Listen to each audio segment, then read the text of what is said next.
FSN Radio. It's all about what's next. Go to financialsurvivalnetwork.com and sign up for your free weekly newsletter. You'll also get 3 free reports. The Financial Survival Network. It's all about what's next. Welcome, and you are listening to the Financial Survival Network. I'm Kerry Lutz. It's April 23rd, 2018. Be part of the discussion. Join the dialogue. Just send us an email, kl@kerrylutz.com. Anything strikes your fancy. Well, you know, I'm always talking about education. We're always addressing the issue where education is failing in America today. Mostly primary, but certainly the colleges have got their share of failures as well. Just look at all the students who can't afford to pay their student loans. Well, our good friend is back with us, educational expert Bruce Deitrick Price.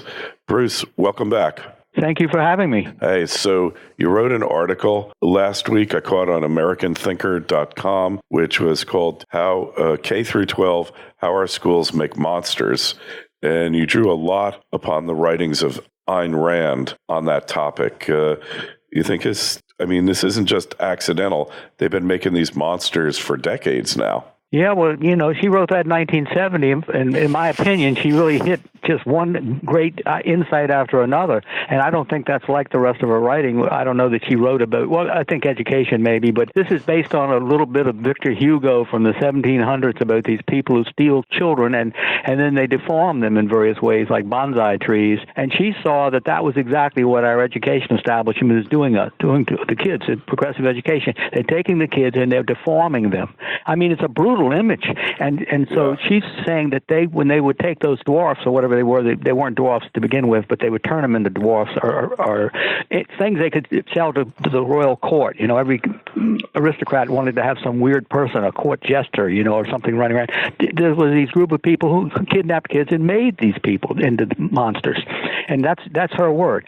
So she saw, and I think it's a tremendous insight. I'm very critical of our education establishment, but I hadn't seen down to the real evil depths quite the way Ayn Rand did. Mm-hmm. Yeah. Well, you know, when you read about it, it's shocking, but it's also in India they did things like this where a kid would be born, they would cut off the circulation to one of his arms so it wouldn't grow, and then he'd be a professional beggar for life. And now, really, is that, you think that happened a lot, or is that really weird? It was prevalent. I think it's against the law now, but I still think it happens periodically in India. So it's... Well, that's exactly what Ayn Rand was saying our public schools are doing. Yeah, awful. So how do they do it exactly, Bruce? How do they in the school? Well, I would say there are no good ideas left in the public schools. They've systematically gotten rid of all the good ideas, the traditional ideas, the things that were ordinary 75 years ago, and they replace them with this garbage. But it's very sophisticated, clever garbage. And this is going to strike some people silly, but I was thinking of the, you know, when you play with a baby and you reach down and you grab its nose off its face, you know, and you hold your thumb up, and the baby thinks you've got its nose. Mm-hmm. Well, these things they do in the public schools are as dumb as that. But if you don't know how to see what they're doing, then you can't. You'll be the victim of it. And like, for example, teaching reading with sight words is an example of that. Teaching mathematics with new math, reform math, common core math, example. And there's dozens of little details inside of each of these things. Let me just go on there. Constructivism is where they say children have to go and create their own new knowledge. Teachers can't teach anymore. Well, there goes the whole transmission of knowledge and information that's supposed to happen. They actually say this. The teachers stand off to the side, and principals will fire teachers because, you're teaching too much. You're not supposed to teach them and make them learn anything or memorize anything. And each gimmick, when you look at it and you hold it up in the light, it's like a police evidence kind of situation. You say, "Oh yeah, I see what they're doing." You know, here's the dumbest of all of them. I like this because it's so simple. Self-esteem. When I heard about it years ago, I said, "Well, that sounds all right. You know, all these kids come from bad homes and they have bad feelings. Okay, we have to build up their self-esteem. Okay, you're going with that as a normal person." But what they did was they slowly modulated it into rules that said you can't do anything to undermine a child's self-esteem. Well, what might be an example of that? Well, suppose my kid can spell spell Mississippi and your kid can't spell Mississippi, your kid will feel bad. Therefore, the school cannot teach my kid to spell Mississippi. Right. And just that one little gimmick, that one little sophistry, they can destroy the whole school system. Yeah. Because you can't do anything. There's always going to be a few kids who don't get it, in all fairness to the kid and everything, and maybe the instruction wasn't very good. But to use the slower kids to undermine everybody else, that's really, I think, evil. Yeah. So what they do is basically it's the trying to make everybody mediocre, pretty much. Yes. Yeah, by dumbing down the classroom, right? I mean, that's what it's really is going on. And I guess there's a lot of other examples, isn't there? Well, the classic thing has been, well, let's do arithmetic first. 1962, new math came out, and it only lasted a couple of years. Then they came up with reform math, and now they have Common Core math. But it's all the same thing. They discovered this gimmick of teaching complicated advanced stuff that you might teach in high school, middle school, college, and trying to teach it in the second grade. And when new math came out, they actually bragged about it. They said, no, there's never before been done where we teach algebraic matrices or whatever the hell it was. Horrible things that no high school person can do mostly for the most part, but never mind an elementary school kid. And they use this as a way of sandbagging the whole learning of math. So you had lots of kids who hated math, weren't good at it, and of course then they don't go on to calculus and trigonometry and chemistry and physics. And this has been a big issue for the last 50 years, and yet they keep bringing. You must have seen these videos on the internet of people having trouble with Common Core, and the kids are crying, and the kids are vomiting, and the kids can't sleep. And I mean, there's a lot. I've written a lot about that, so I've got stuff all over the internet, but anybody can find it. Oh, I tell you how you do it. You just enter under YouTube. You enter Common Core problems. Common, okay, it's common, but okay, Common Core math problems. Problems that make children cry. I mean, that's the idea. I've got a bunch of those in different places, and it's amazing. You know, the parents say, it's supposed to be done this way, and the kids say, no, our teacher wants it to do this way, and then they cry, and no, it's horrible. Anyway, that's math, and they've still sandbagged it and still doing it. You want to start with the simplest thing, let the kids master it and feel comfortable and confident and cocky, and then you move on to the next thing. And that's the way it is. All of education when it's done by sane people. And whether it's starting rule of 1 + 2 is 3, that's good. Stay right there until every kid gets it and has no problem. It's not going to take but a day. But I mean, the point is, there's no reason to rush on. Now, the way we're doing it now, the kids can't do basic math in the 4th grade, and then they say, well, we have calculators, and that's good enough and now we learn to do that. And I don't even know if you can do a calculator really well if you don't have a sense of what the answer should be. I mean, that calculator could give you an answer, but if you don't know any arithmetic, you're not even going to know if you're within 100 or 1,000, what do you call it? Anyway, you have no idea. 10, Yeah. Sure. Well, and of course, the next most common thing is the reading game, which is still going on. I write about this all the time. You just enter Bruce Deitrick Price in phonics or Bruce Deitrick Price in reading, and you get 25 articles, because this never ceases to amaze me. They've got most of the kids in America, they go there in the 1st grade, and they make them memorize sight words. Well, there's so many words in the English language, and really they all look alike. If you hadn't seen our alphabet and you would just see in English for the first time, there's all these little sticks, the T and the J and the I and the whatever it is, the verticals, a couple little bubbles like with the B and the D or whatever. But basically, it's very similar. And even if a kid can memorize 10,000 words, which no kid can, then you still got the uppercase, and then you still got the script. So, I mean, it's a doomed project. You cannot learn to read English with sight words, but they're doing it in virtually every public school in America. So when you look at that, you should think, how could this is insane. I mean, it's insane. I'm going to get hysterical here, but I mean, that's how frustrating it is. It's as if you said you have to stand on your head. Okay, from now on, kids in school will stand on their head for the first 3 years because our research shows that this accelerates learning. That's the level of our school system and our education establishment. Yeah, so when you go back and you read, like, the exams they gave in, like, the early 1900s at a mediocre, nothing great school like in Ohio, the average kid today would fail that exam. Really would. That's right. Well, they don't, memorization, they made it into a dirty word. I don't know how they get away with it, but if you don't really know, if you don't memorize something, you don't actually know it. Or in what sense do you know it? I had this joke where I say, I don't remember your name, but I've forgotten your face. However that goes. So, I don't know you, obviously, if I can't remember, what I mean. But they just got gimmicks, one after the other. Now, this is something else. I want to just segue just to sideways and say they couldn't get away with this if there weren't some sort of cooperation with the media, the foundations, the Ivy League universities. Nobody complains. Nobody says anything. You go in the New York Times and try to find an article about phonics or hold word or sight or dyslexia. Well, that they might write about. But the point is they're not helping the parents. And I'm in Norfolk. I tell the local paper, hey, we could do some stuff and we're together and help the parents around here deal with schools. They don't call me back. They don't want to take on the NEA. That's the only thing I can think. Hey, here's a great exam that appeared. I've seen it many times all over the place, but it was in the Huffington Post back in December of last year. And you look at the questions, reading and writing, write in words the following, and then it's got like 0.5764, 0.0003. It's got these decimals, and here. Another question. A man bought a farm for $2,400 and sold it for $2,700. What percent did he gain? And they can't answer this stuff. A man sold a watch for $180 and lost 16.2%. What was the cost of the watch? Right? And there's no way. The thing is, that's the kind of practical math that we all need to know how to do. But at the end of high school, our adults cannot do this kind of math anymore. Yeah, here's a good question. Geography. Name and give the capitals of the states touching the Ohio River. Honestly, I don't think I could do that, and I'm pretty good. That's a very good one. A very good question. Yeah. I don't know the answer to it, I got to admit. But I know, about where it is. But still, here. Through what waters would a vessel pass in going from England through the Suez Canal to Manila, right? You have to know you got to know your geography there. Here's civil government. To what four governments are students in school subjected?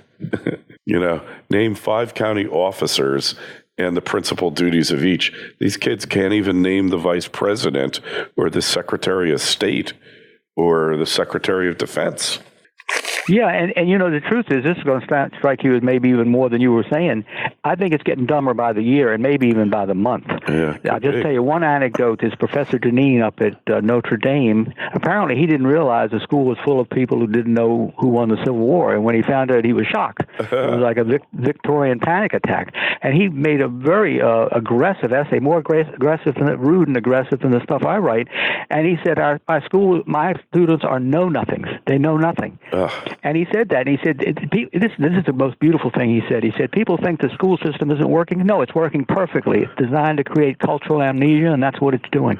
Here's a great one. That's nice, isn't it? Yeah. Isn't that beautiful? Maybe you have him on your program, too. For sure. He was at Yale and Princeton, where I went, and now he's at Notre Dame. These are all selective schools, but Notre Dame, probably you pay whatever it is, $50,000 a year to go there, and there's people who don't know who won the Civil War. So in all these kind of street, you talk to somebody in the street and you ask them something simple, and they don't know it, you have to ask yourself, well, what do they know? Certainly not the kind of question you were asking there. Yeah, this is an 8th grade examination for Bullitt County Schools. I don't know where that is. In November 1912.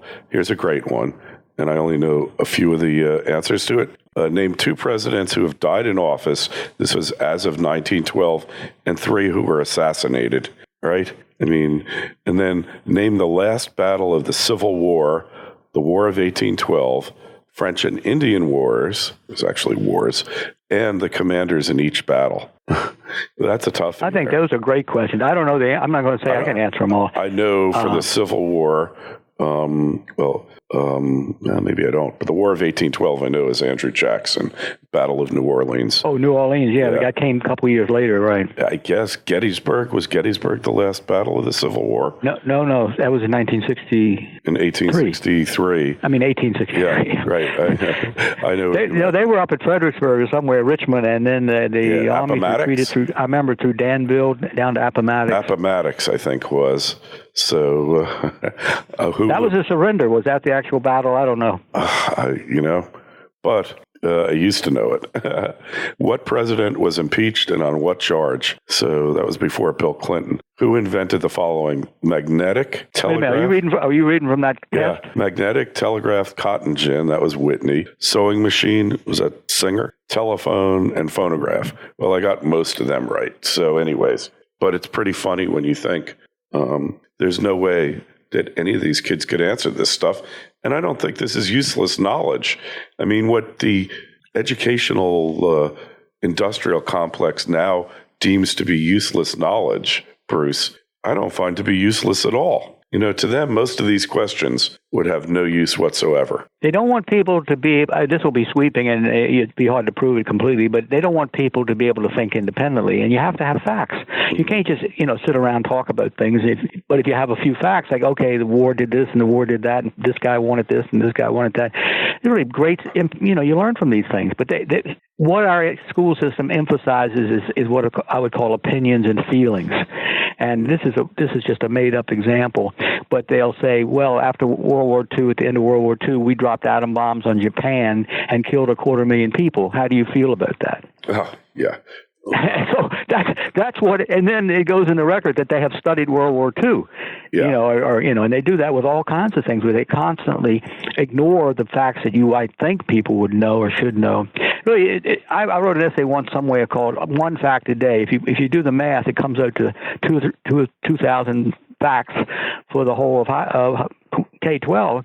One fact a day is nothing. You could easily do one fact an hour, and you would do the math on that, and you'll find those kids, they're going to know more at the end of high school than any of our college graduates know, because you just make sure they learn it. Whereas now, they deliberately don't make sure they learn it by making the kids do everything, and then they never, they don't want you to memorize. They actually set it up so that's not the way you get a good grade. So it's really a perversion of the Socratic method, because the Socratic method requires people to be at a certain level of education, understanding, and then the professor, by asking questions, helps you to find the answer within yourself. But when the kid is in elementary school, the Socratic method has limited applicability, really limited, right? Yes, I would think. The whole point is you learn facts, and then you learn how to manipulate and prioritize those facts. I think that's what a real education is. They never do the fact part. And it's amazing. The best one I ever heard, Jay Leno was doing this stuff 10, 15 years ago, and he asked this lady who won the Civil War, and she looked around wildly and said, France? And I mean, you're just terrified. And I'll tell you, in case people don't know, Mark Dice does this. You can look up his videos. And Jesse Waters on Fox, he also has done many of these street interviews where they ask people. And Jesse Waters will go out on the 4th of July, Memorial Day, and he'll say, what do we celebrate? What is it all about? And people look around like, that's so unreasonable. Yeah, why should I know that? Expected to know what happened in, 1776 or whatever. Yeah, it's crazy. Yeah, it's really crazy. So what's the solution here, Bruce? Well, I actually do have a solution, and I'll tell you what it is. There's no magic solution. There's no waving a magic wand. There's no passing another law, another bill, or anything in Congress. No legislation. Each citizen has to get a little more involved and know a little more about the nuts and bolts of what goes on in the schools. That what I talked about, constructivism, self-esteem, cooperative learning, reform math, Common Core math, sight word reading, all those things. If you just learn enough so you can defend yourself. Otherwise, what happens to parents is they go down to the school, they say blah, blah, blah, and the people in the school say, the problem, sir, is that you don't know anything about education. Now go home and mind your own business. And that's basically how can you fight them? You can't fight them. They are the masters of mumbo jumbo. I mean, it's an unbelievable thing. I mean, they invent new jargon for everything. So one set of people in one part of the country can talk about one thing. And I mean, I can't give you an example. I'm sorry. I'm trying to think of an example. I'm not good at that. But the point is that, okay, this is good. When they first had sight word reading in 1931, it was look, say, then sight words, hold word. Now it's balanced literacy, high frequency words, Dolch words, fry words, Zeno words. About 10 different things. And they all mean exactly the same thing with little bells and whistles that are different. And so you've got the parents in one place using one term and the parents in another place. And the same thing with constructivism. It has these names: discovery. I'm doing this off the top of my head. So it's discovery, investigations, inquiry, project-based learning, PBL, project-based learning, and all five of those are the exact same thing. And so even in the same school system or the same street, people from different schools might be talking to one mother saying, my kids are doing constructivism, blah, blah, blah. Another one says, I don't know what that is. My kids are doing project-based learning, you see? So it just really cripples people. But anyway, going back to the thing, that's why I wrote the book. I mean, you didn't mention my book, but it's Saving K-12. It's on Amazon and all that. Absolutely. But it's basically a guidebook to how to get through this, how to understand what they're doing in reading, what they're doing in each of the things. And if you have a little knowledge, this guy on Free Republic, he was complimenting my stuff, and he was saying, I use Bruce's stuff when I go down to argue with the school system, and he was very effusive about it. But I could tell this was not a normal guy. He was tougher and smarter. But he would take my articles and take them down to the thing, and then when they would say, you don't understand education, he actually said to them, no, the problem is you don't understand it. I mean, this guy, I'm still working on the article now. I don't know what I'm going to call it, but the article is limited in a way because the average guy is not as tough and smart. This guy was tough and smart. He had two sons. They were keeping him from reading, and he was mad, and he was going to make them teach phonics. And he did. He won. He beat their asses, and that's really great. Yeah. But I don't know that the average person can do it, but I'll bet you there's a lot more people out there, if they felt they had their facts in front of them and they were standing on firm ground that way, then they would be willing to take on these. These people in the schools are not smart. They're pathetic losers in a way to be mixed up in a fraud like a public school education is. I mean, they're the hacks, They're the the mafia. They're the guys who throw the spears and catch the spears, and it's sad in a way, but it doesn't take much. This guy intimidated them. After a while, they were afraid to see him coming up the walkway. So, God, what does he want now? I made myself a pain in the ass. That's what he told me. Yeah. Sure. No, I totally got it. So anyways, so just give us the name of the book again, please, Bruce. Well, the whole title is Saving K-12, like saving the whales, but it's Saving K-12. What happened to our public schools? How do we fix them? Mm-hmm. Okay. And it's a collection of standalone pieces. You can read it through fast, slow. You can read it all. You can read this, or you can jump around from reading to math to this or that. But you read that thing, and you will know everything there is to know pretty much. This guy up in some way, I don't know, Minnesota, he said that I was the George Foreman of education. He meant it as a compliment. I think he meant I'm sort of aggressive. I don't think of it myself as that aggressive, not compared to some of these other people. But I'm interested in trying. I don't care about people thinking I'm smart or fancy or whatever. I want to figure out what the facts are. Yeah. And I'm very clear in my own mind that our education establishment is trying to dumb down the schools systematically, slowly, relentlessly. It's just like they were putting fluoride in the water. That debate that goes way back. Okay, well, they don't need fluoride in the water. They got our public schools. And so this is sinful to me. And that was the other thing you asked what to do about it. The second part is our upper class is totally silent. I don't understand this. Maybe you can talk about this in another thing from your own point of view. But our movers and shakers don't move and shake.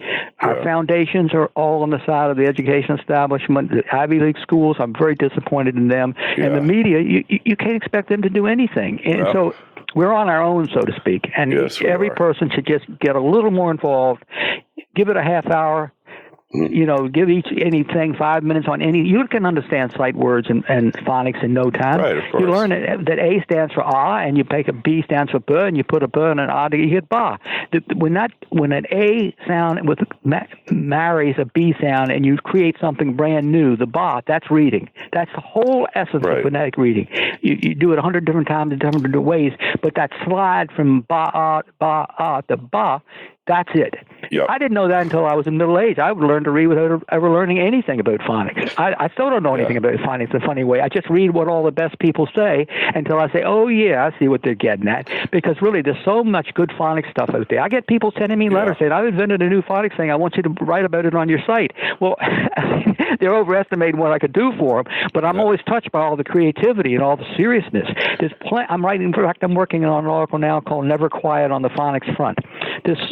All quiet on the Western Front. But there's so much creativity, so much activity, because these phonics people, they believe. You can go on the internet and you can enter phonics, best new, just different things, and you will find the most amazing things where some guys taught his kids to read when they were 3.5, and he shows you videos of them reading, and it's so impressive that they can move so fast and do so well. And Ayn Rand said the smarter and more important something is, the earlier you should start, which I thought was a very interesting conclusion. Hey, well, that's a great point, because like learning a foreign language, my sister taught French, and she taught in middle school, what was then called junior high school. For some reason, we don't have them anymore. I don't know the purpose of that. But she taught there, and she taught elementary school students French. And she said the younger kids learned much better than the older kids. And to me, that was the proof. Anyway, Bruce, so we find most of your writing over at AmericanThinker.com, and it's Bruce Deitrick Price. Hey, we really appreciate you coming on. You got any comments, any feelings about what we were talking about? You want to join the conversation? Email me, kl@kerrylutz.com, Twitter feed @KerryLutz, and the Facebook page for now, Financial Survival Network. Bruce, thanks so much for coming on. Really appreciate it. Thanks for having me. I enjoyed it. FSN Radio. It's all about what's next. Go to financialsurvivalnetwork.com and sign up for your free weekly newsletter. You'll also get 3 free reports. The Financial Survival Network. It's all about what's next.